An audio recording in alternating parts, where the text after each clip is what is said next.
ఏం పేరేనా? రమేష్. రమేష్ ఎవరే? అస్సాల్పూర్ వెల్దుర్తి మండల్. వెల్దుర్తి మండల్ అసాల్పూర్. అంటే ఏ కాన్స్టిట్యూన్సీ వస్తుంది? Narsapur. Narsapur assembly. Narsapur Medak parliament. Okay. MP ఎన్నికలు వచ్చినాయి కదా, మరి పార్లమెంట్ ఎన్నికల ఏ పార్టీ హవా కనబడుతుంది? ఏ పార్టీ అంటే సెంట్రల్ అయితే మోడీ వస్తాడు.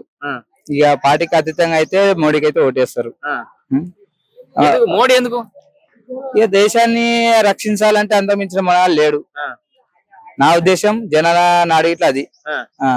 ఎందుకంటే ఇప్పుడు మనం 60 ఏళ్ళ రాజకీయము కాంగ్రెస్ చూసినాం, ఇక 10 ఏళ్ళ రాజకీయం టీఆర్ఎస్ చూసినాం. ఎవరు ఏం చేస్తారు అనేది జనాలకు మొత్తం అర్థమైంది. మాటకారే వాళ్ళు చేతకారే వాళ్ళు అని అందరికి అర్థమైంది. అందుకే ఇప్పటికైనా మనం మోసపోయినాం. ఇప్పటికైనా మన భవిష్యత్తు ఏంది, మన పిల్లల భవిష్యత్తు ఏంది, మన లెక్కలే మనం ఆలోచించుకున్నాము. ఓటుకు నోటుకు అమ్మవద్దు.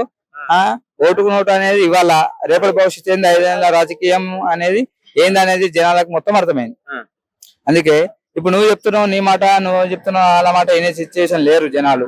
అందరికి అర్థమైంది ఓటు అంటే ఏంది, నోటు అంటే ఏంది, జీవితం ఏంది, రాజకీయం ఏంది. ఎన్ని రోజులు అర్థమైంది? ఇప్పుడు ఈ నెల 2 నెలలనే అర్థమైందా? అంతకంటే ముందు అర్థమైతే బీజేపీ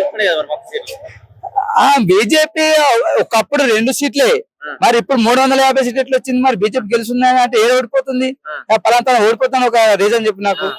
ఏదో ఓడిపోతుంది, స్టెప్ బై స్టెప్ పెరుగుతుంది కానీ తరుగుతున్నట్టు ఎక్కడ ఉందా రికార్డు?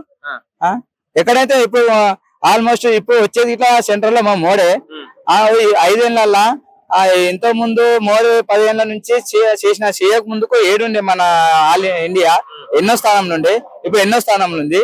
నెక్స్ట్ ఇప్పుడు మోడీ వస్తే మళ్ళీ ఎన్నో స్థానం అవుతుంది అని నేను చెప్తా. అన్ని గదే సోప్ టాప్లు, దేశాలు విదేశాలు తిరుగుడు, ఫ్లైట్ల ప్రజాధన వృధా చేసుడు, ఫోటోలకు అంటారు కదా మోడీ.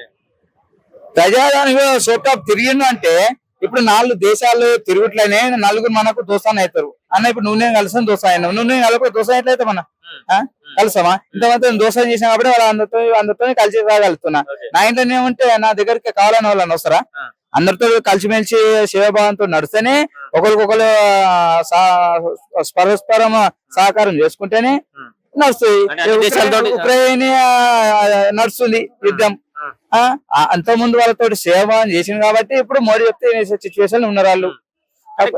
దూరం ఆలోచిస్తారంట మన ఊర్లలో జనాలు మోడీ దేశ విదేశాలతో సత్సంబంధాలు, ఈ జాతీయ పరమైన అంశాలు ఇవన్నీ ఆలోచిస్తారంట. సరే మన పెద్దవాళ్ళ అమ్మ నాయనల కంటే తెలియకపోవచ్చు. ఇప్పుడు మేము చదువుకున్నాం అయితే మనం ఉన్నాం కదా, మనకైతే తెలుసు, మనమైనా చెప్తాం కదా. ఇప్పటి వరకు ఆలోచించాలి, ఇప్పుడు ఆలోచిస్తారు. వాళ్ళు చదువు లేకపోయినా గానీ మోడీకి అయితే ఓటేస్తారు. సెంట్రల్ గల్లీలో వాళ్ళు ఉన్నా సరే ఢిల్లీలో మాత్రం మోడీ కావాలి అని పార్టీలకు వ్యతిరేకంగా అతీతంగా ఈ పార్టీ కాంగ్రెస్ పార్టీ టిఆర్ఎస్ పార్టీకి అని వ్యతిరేకంగా కాకుండా ఏ పడైనా కానీ పార్టీలకు అతీతంగా మోడీ అయితే కావాలి. గల్లీలో వాళ్ళని వస్తున్నారు, ఢిల్లీ మాత్రం సెంట్రల్ ఉంటే మోడీ మంచి చేస్తుండు అందరికి అర్థమైపోయింది. మెదక్ గురించి మాట్లాడండి. మొత్తం మోడీ మేనే తోడు బీజేపీ పార్టీ సింబల్ తోటి గెలవాల్సిందేనా? రఘునందన్ ఆయన క్వాలిటీ ఆయన దగ్గర ఉంది. ప్రజలకు సమస్య వచ్చిందంటే ఇమీడియట్ లా అనుక్షణంలో ఉంటాడు. అన్న అంటే ఆపల ఎనీ టైమ్ లో పలికే మనిషి.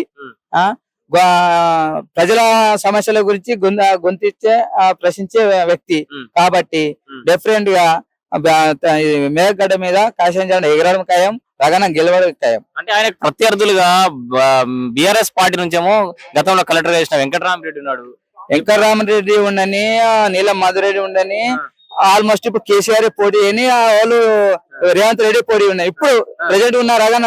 ఇప్పుడు వాళ్ళని విడ్రా రమ్మను వాళ్ళు వెంకటరామరెడ్డిని మన నీలమందు విడ్రా చేసి రేవంత్ రెడ్డి కేసీఆర్ ఫామ్ లో ఉండని ఇప్పుడు నామినేషన్ అయ్యని అయినా మా రగనని గెలుస్తాడు. ఎందుకంటే ఒక 5 ఏళ్ళు ఉప ఎన్నికలు వస్తేనే ఒక 3 ఏళ్ళు ఆయన గురించి దుబ్బాక జనాలు ఇప్పుడు బాధపడతారు. రగనను ఎందుకు ఓటుకు నోటుకు అమ్ముడు పోయినాము, రగనను ఎందుకు మిస్ అయినామని ఇప్పుడు బాధపడతారు వాళ్ళు. దానికి రేవంత్ రెడ్డి వైపు మాజీ ముఖ్యమంత్రి ఇప్పుడు ముఖ్యమంత్రి ఇద్దరు వచ్చినా కూడా మెదక్ గడ్డ మీద కాశీ జెండా ఎగరడం ఖాయం, రగన గెలవడం ఖాయం.